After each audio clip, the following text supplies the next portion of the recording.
UMnyango wezokuHlaliswa kwabantu eGauteng uyiphayile izwangobatjho ethi Kunesiqhenyana esibasela umoya wokuthi kube nemitjhagalo ekhambisana nokuguruzela eseyidlule nepilo yabantu abane eThembisa.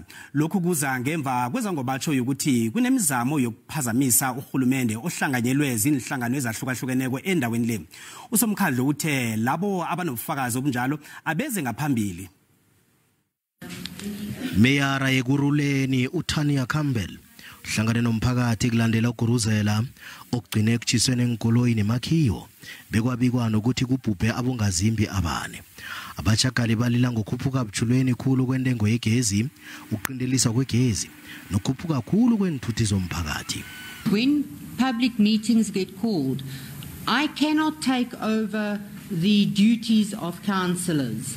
Otherwise, that makes the councillors irrelevant. I've said people must prove, give us a proof. If you say so and so is part of this thing, we will definitely act against them. Whether they are in council or not, at least there are instruments at our disposal provided by the law to can invoke certain investigations and all that. We will do that. Kudele ukuthi imeyara ilethe umbiko ubuyako umalungana nenlilo zomphakathi.